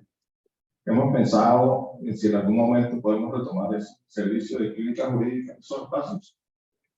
Con el fin de tanto acercar la justicia a las personas, como también, como formo parte de este equipo, proyectar también nosotros un poco más lo que hacemos. Bueno, eso sí lo tengo que responder yo, no puedo dejar a Carla con una respuesta breve. Nosotros seguimos yendo a esos sitios a través de operativos y talleres. Cuando ellos lo requieren, nosotros nos trasladamos. ¿Okay? El tema es el siguiente, nosotros ahora tenemos menos estudiantes y menos profesores. El Centro de Clínica Jurídica aquí tiene muchísimas personas. Y para nosotros trasladar un profesor con unos alumnos hacia otro sitio es una logística importante, ¿no? Entonces, no los hemos dejado. Nosotros teníamos núcleos fijos. Antes nos tuvimos que recoger por la cantidad de personas, primero por la pandemia. Y segundo, por la cantidad de personas que está yendo al Centro de Clínica Jurídica. Estamos hablando de que diariamente van unas 50, 60, 60 personas. Entonces, pues, y no solamente es atender a esas personas, es solucionarle a las personas. Es decir, redactar los documentos, que lo vayan a llevar a tribunales, hacer un seguimiento, todo esto, ¿no?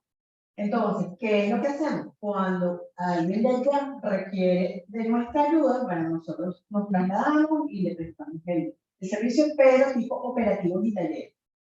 Que si se pueden abrir en algún futuro, no lo sé, puede ser. Por ahora estamos concentrados aquí porque tenemos muchísimo trabajo aquí.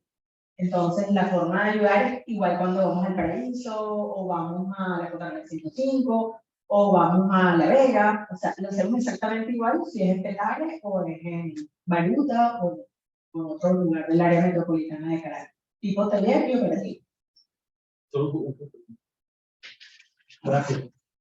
No, bueno, solo comentar que efectivamente, como indica la profesora Yanis Quilema, pues esas son las fórmulas, ¿no?, que podemos encontrar al departamento que hacía nuestro compañero William, que es integrante del Consejo Consultivo del Centro de Clínica Jurídica.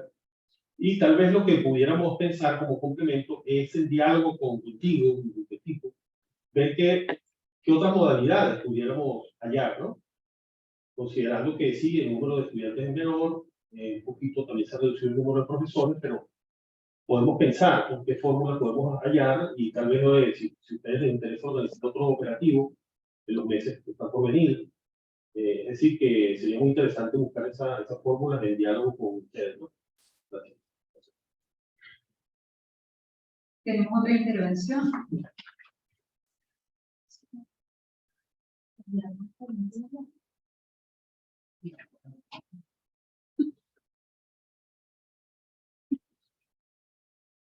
Bueno, mi nombre es Karina Colina, Soy consejera principal de protección de niños, niñas, adolescentes, municipio de Libertador.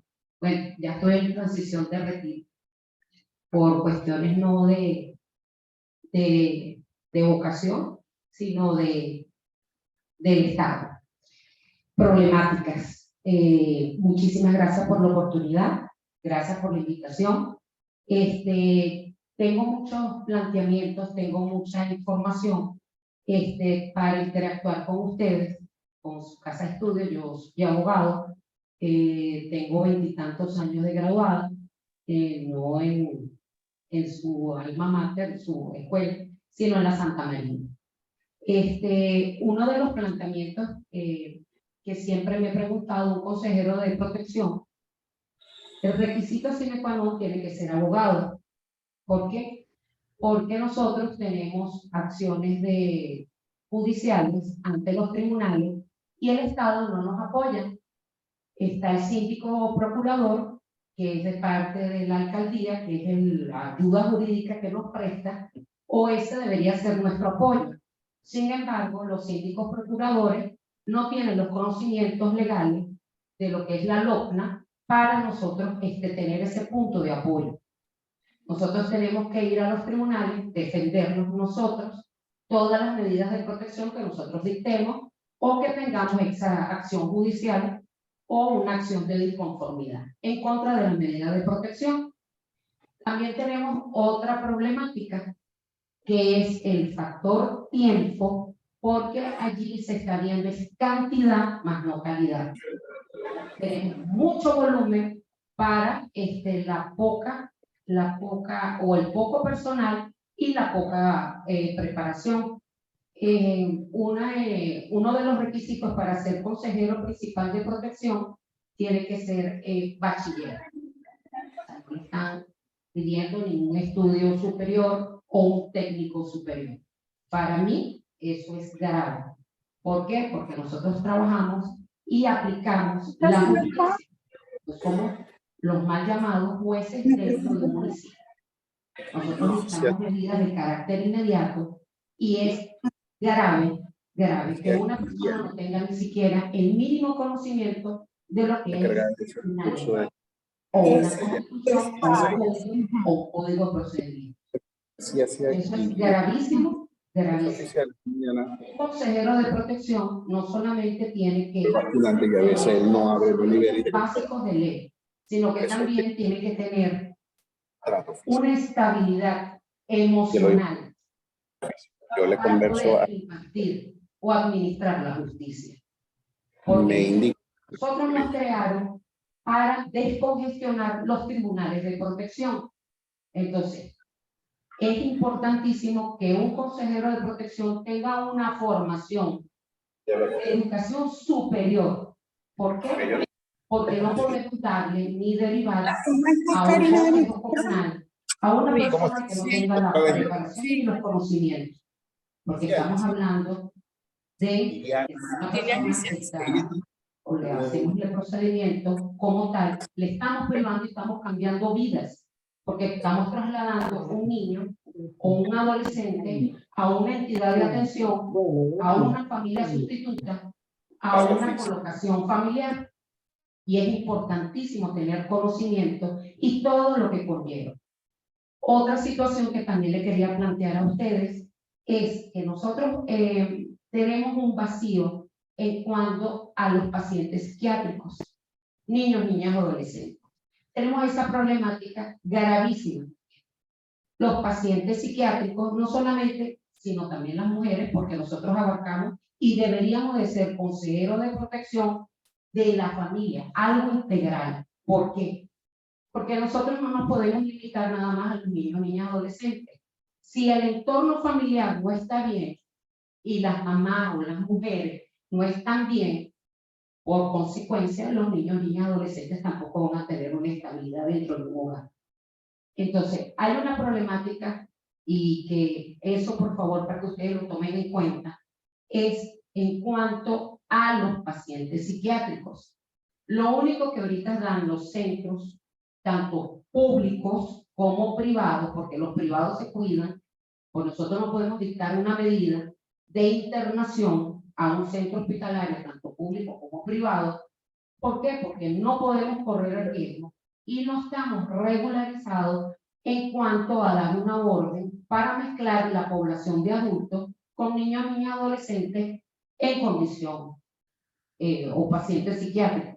Entonces, grave, muy grave, en el municipio de Libertador se presentó la problemática que nos ejercieron un amparo constitucional porque se dictó una medida de protección para que una adolescente fuera internada en el hospital clínico universitario. Entonces, era salvar la integridad física de la propia adolescente que estaba atentando en contra de su propia vida. Y nos introdujeron ese recurso de amparo porque no podemos mezclar la población. Entonces, yo lo que quería era que por favor ustedes me dieran una respuesta y me pongo a la orden para el proyecto de lo que es esos centros especializados para pacientes psiquiátricos, niños, niñas, adolescentes, también abarcando a las mujeres. Muchísimas gracias. Vamos a dar la palabra de respuesta a la profesora María Fernanda Ineco, también del Centro de Clínicas Médicas. Y del equipo de investigación del proyecto, que también se incorporó.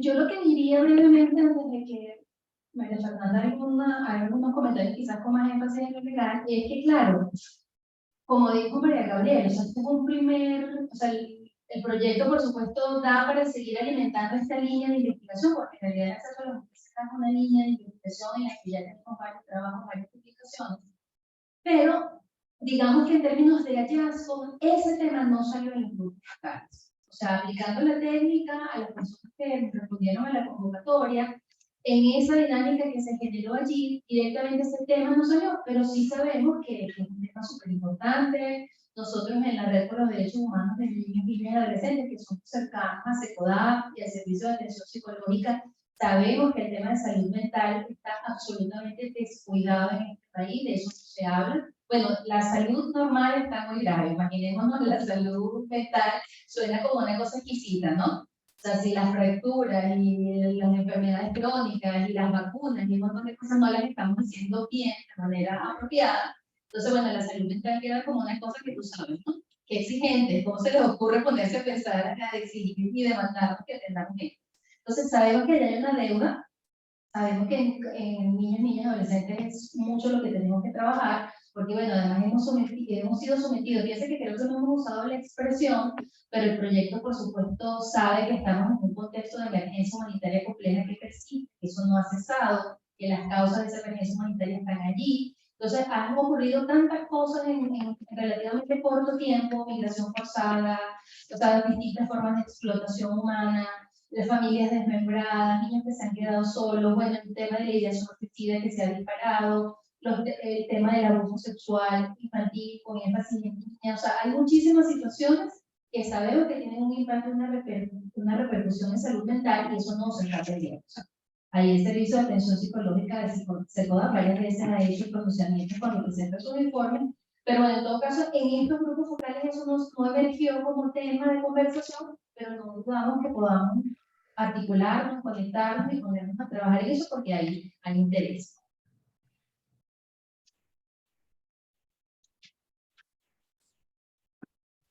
Buenos días a todos. Yo voy a hacer quizás la cuña con clínica jurídica, siempre lo hago. Y el tema de salud mental para nosotros es tan importante que si algo hemos notado en los casos que estamos atendiendo actualmente, nos llevó a hacer un convenio con el posgrado de Psicología Clínica Comunitaria de local. ¿Por qué? Porque muchas veces las personas acuden, sí, hay un problema legal, pero el problema de fondo es un problema psicológico, que es lo que estamos planteando. Entonces, si bien clínica puede dar un tipo de respuesta a la parte legal, el tema de salud mental es fundamental. Entonces, sí, tiene que haber un equipo multidisciplinario. Los consejos de protección deberían tener equipo multidisciplinario, como lo pueden tener los tribunales, pero lo importante es que trabajen bien, ¿no?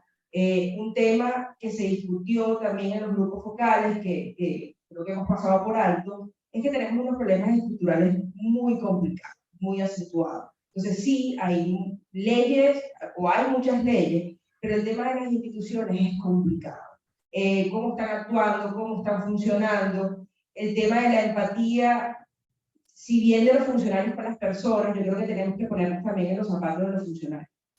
¿Por qué? Porque tenemos funcionarios que están atendiendo 60 personas todos los días, pero es eso, no tenemos los recursos, los ingresos y la recompensación o lo que es la compensación económica no es la mejor, y eso termina afectando el acceso a la justicia. El tema de los tribunales, por supuesto, pero el tema de los consejos, el tema del SAIME que se dijo, tiene funcionarios que no están trabajando de la mejor manera posible porque no hay una compensación económica que valga la pena, entre comillas, porque yo creo que eso se discutió con que a veces los funcionarios están allí porque quieren estar allí, ¿no? Entonces, yo creo que es un gran círculo vicioso, pero que no podemos ver todo oscuro. Tenemos que comenzar a ver alguna luz al final del túnel. Para eso sirven estas recomendaciones como servicios jurídicos gratuitos como clínica, que intentamos ayudar de la mejor forma posible, con la mejor disposición, porque no podemos simplemente decir, no voy a hacer nada, aquí yo me lavo las manos y prefiero no actuar, ¿no? Yo creo que la clínica y el promover este tipo de servicios a nivel nacional es fundamental para ayudar al acceso a la justicia, no solo desde el punto de vista de tribunales, sino también en todo lo que tiene que ver con órganos administrativos. Yo recordaba cuando estaba hablando de la profesora Yanetti con el tema del acceso, un ejemplo que viene un grupo focal, que lo dio una de las personas que está aquí, pero no voy a decir el nombre, y es que en el caso de los tribunales, por ejemplo, que quedan en el piso 8, piso 9, piso 10, piso 11, cuando el ascensor no sirve, ¿cómo hace la persona que está en una silla de ruedas? Entonces a veces nos olvidamos de esos grupos vulnerables que son niños, mujeres, adultos mayores, tercera edad, pero también las personas discapacitadas. Entonces es un gran problema estructural, pero que nosotros como sociedad sí tenemos que seguir abordando, y no podemos ver siempre lo negativo, sino vamos a enfocarnos en qué podemos hacer y cómo podemos ayudar, ¿no? Creo que por aquí iba la respuesta. Gracias. Muchas gracias, María Fernanda. No veo más manos levantadas. Sí, Preguntas que en la sala son sí, del señor Alexander Medina iba a hablar, iba a hacer una pregunta. Pero bueno, ya él tiene el permiso de hablar. Sí. Le damos la palabra a Alexander Medina, que está conectado. Hola, saludos, buen día. Muchas gracias por la invitación, ¿no? Saludos a la doctora Carla Serrano. Soy periodista de Radio Fe y Alegría Noticias. Tres preguntas, miren. Una, primero, les narro lo siguiente, ¿no? Es una primera consulta un poco larga. En Apure, en San Fernando, el 8 de noviembre ocurrieron allí unos hechos. Hubo una protesta de un grupo liderados por la esposa del actual gobernador de acá. Un caso privado que luego trascendieron a la esfera pública, una mamá que estaba reclamando la custodia y la protección de sus 3 hijos, se estaba separando del papá de los niños. Lo cierto del caso es que esa manifestación, esa protesta, porque el juez superior y el que llevaba el caso en este tribunal de menores en San Fernando decidió a favor del señor, a favor del papá, y la esposa del gobernador junto con otras personas pues reclamaron esa decisión del juez. Resulta que eso terminó en violencia y unos hechos donde terminaron seriamente afectadas las instalaciones del tribunal. Lo que les quiero contar es, más allá de la anécdota o del hecho que fue noticia también, es que desde entonces y hasta la fecha esos tribunales están cerrados. Hasta el 7 de febrero, a los 3 meses de esos hechos, nosotros en Radio Fe y Alegría Noticias y otra compañera de Crónica 1, contabilizamos con información propia de funcionarios del tribunal que había más de 600 causas detenidas en perjuicio de niños o de las familias que estaban solicitando, por ejemplo, pedidos de manutención y otras causas que ustedes conocen muchísimo mejor que yo. Entonces la pregunta es, ¿cómo se puede incidir? Porque claro, el juzgado alega que hasta tanto no se hagan las investigaciones pertinentes por parte del Ministerio Público para determinar responsabilidades penales y hasta que no se hagan las reparaciones, ese tribunal o esos tribunales no pueden funcionar. Entonces la pregunta es, bueno, ¿cómo incidimos? ¿Qué podemos hacer desde la sociedad civil para que esos tribunales comiencen a funcionar, toda vez que si hasta el 7 de febrero habían más de 600 causas detenidas en perjuicio de los derechos de los niños y niñas, en este caso específico, pues esto habrá aumentado ya a casi 4 meses de esos hechos. Esa es una primera consulta. Una segunda consulta es, esta materia definitivamente no tiene sensibilización dentro de la propia estructura del Poder Judicial en Venezuela, o sea, en las altas esferas, ¿no? Segunda pregunta muy concreta. Y la tercera pregunta es, ya en la perspectiva de periodista, ¿cómo podemos ayudar a los medios de comunicación a visibilizar este tipo de situaciones que ustedes muy bien han expuesto en la mañana de hoy? Muchas gracias y muy amables. Gracias, Alexander Medina. Vamos a ver cuál de los profesores tiene en tu Todas creo que tenemos algo que decir. Les estaba comentando cuando hablaba sobre los tribunales que había casos en Caracas donde teníamos tribunales 3 meses cerrados, 2 meses cerrados. Eso no es nuevo. ¿Okay? Y en Caracas no estaban cerrados porque hubiera pasado nada de ese verdadero. Estaban cerrados cuando tenían jueces porque entonces suele pasar mucho. Pero ese tribunal, el juez no puede alegar eso que está alegando para tener el tribunal cerrado. Entonces, los medios de comunicación, ¿cómo pueden ayudar? Divulgando esa información que nos están diciendo nosotros, divulgándolo en todos los medios para que la opinión pública conozca lo que está sucediendo. Porque bajo ninguna circunstancia se pueden paralizar los tribunales y se puede negar justicia a las personas. Y muchísimo menos en esta área, que es muy delicada, igual que el área penal, donde están esperando por una colocación familiar, por una autorización para salir del país, por cualquier otro trámite importante, y los tribunales paralizados. No se puede. Y es la forma de que los medios de comunicación ayuden es divulgándolo y que se haga de la opinión pública ese hecho.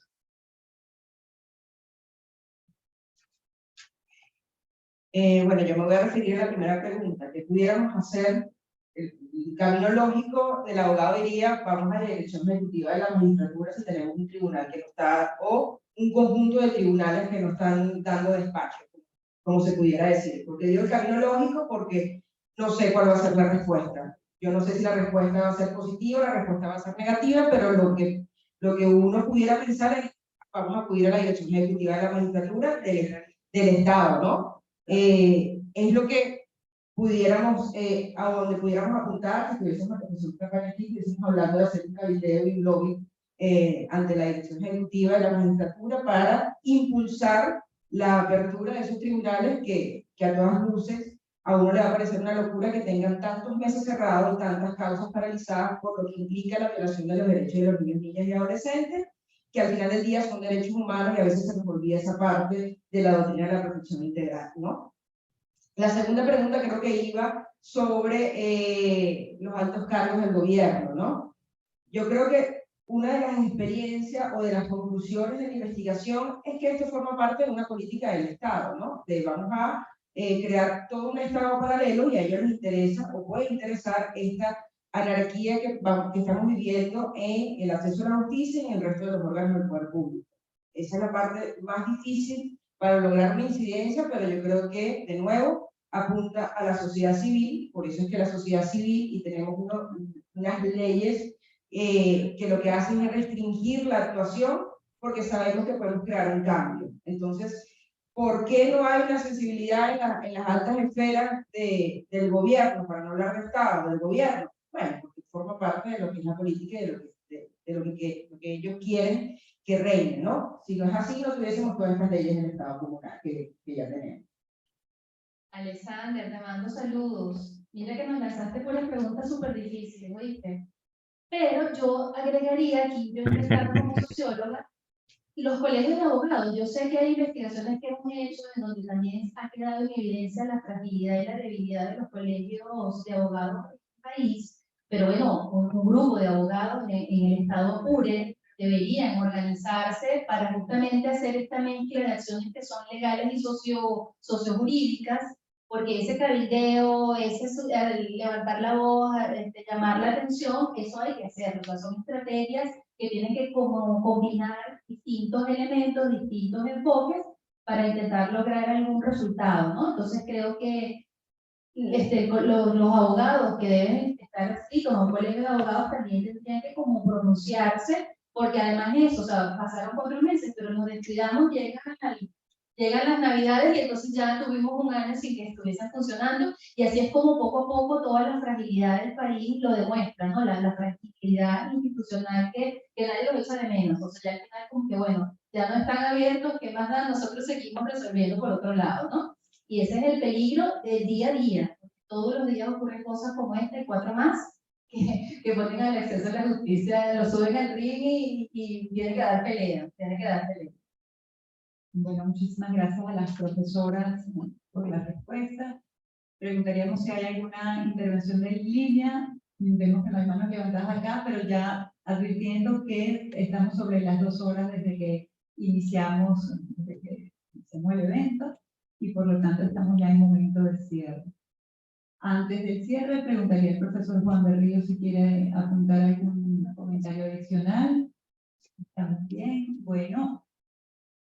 Como palabras de cierre, sí les comentaría que igualmente en los grupos focales, una de las cuestiones que salió mencionada es la importancia de documentar lo que estamos viviendo en el país en materia de barreras al acceso a la justicia, y eso es precisamente uno de los aportes del informe, dejar por escrito todas esas reflexiones de los grupos focales. Y como bien decía Carla, el informe va a estar público y al acceso a partir del día de hoy.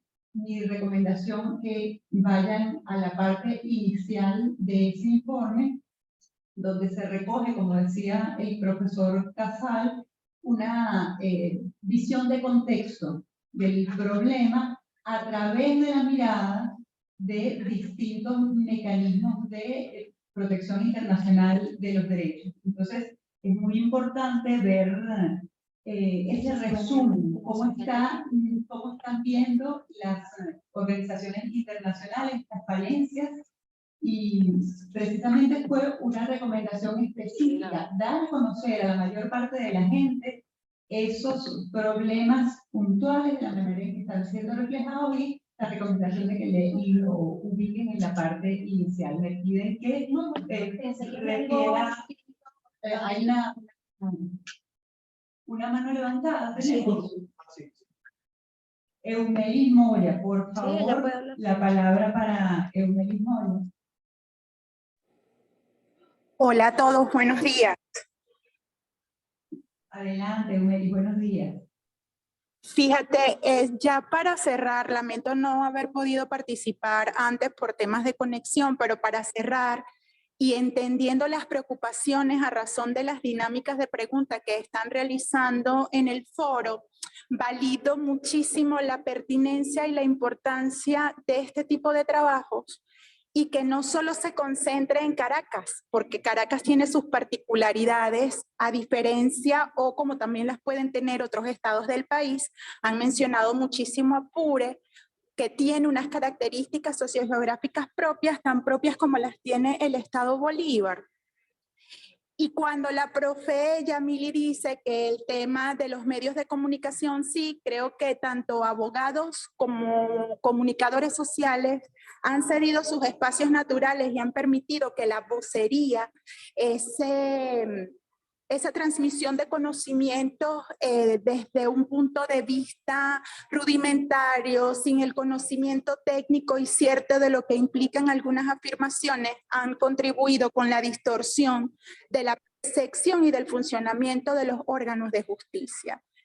Ciertamente hay elementos como la debilidad de las instituciones que están encargadas de esto, que se reflejan en el retardo procesal, que se reflejan en el tema de la inexistencia en algunos sectores de servicios, de órganos receptores de denuncia, de órganos judiciales que se encarguen de dar respuesta ante algunas situaciones, pero lo importante del estudio es cómo esto se refleja en la gente. ¿Qué significa para la gente estas situaciones que se están presentando cómo influye en sus condiciones y su calidad de vida, donde no todo tiene que ver con la institucionalidad per se, con la presencia del Estado como tal, sino de las otras instituciones que están a su cargo, que tiene que ver con contexto y condiciones de vida, porque la incapacidad económica o la debilidad económica de las personas para llegarse a algunos centros donde puedan canalizar, tiene que ver con las condiciones y calidad de vida en general que han sido insatisfechas por parte de... Tiene que ver con el desconocimiento no solo de la gente, sino de las personas que están encargadas. Es decir, una vez que las personas suelen solventar los escollos y pueden tener acceso a estos órganos receptores de denuncia, a estas instituciones que garanticen el acceso a la justicia, es que se consiguen con personas que no saben siquiera subsumir la denuncia en un determinado delito, no saben cuáles son los órganos competentes a cuáles referir. Entonces puede sonar utópico, pero somos la academia. Entonces creo que la educación, la sensibilización en el área, en el tema y la visibilización de trabajos como estos son un factor determinante para poder avanzar. Era eso. Muchísimas gracias a la profesora Eumel Moya, quien también es miembro del equipo de investigadores del estudio. Bueno, con esto cerramos nuestro evento del día de hoy. Reiteramos el agradecimiento a todas las personas que estuvieron conectadas y a todos los que se trasladaron el día de hoy hasta la universidad. Y bueno, felicitamos el interés de todos por estos temas y por seguir reivindicando los derechos constitucionales, los derechos humanos, el derecho a la justicia que merecemos todos los venezolanos. Muchísimas gracias y a trabajar.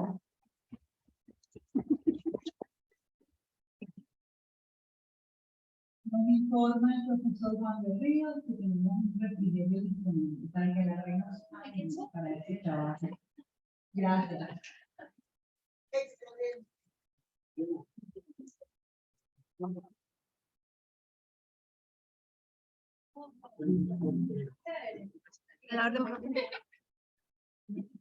Sí.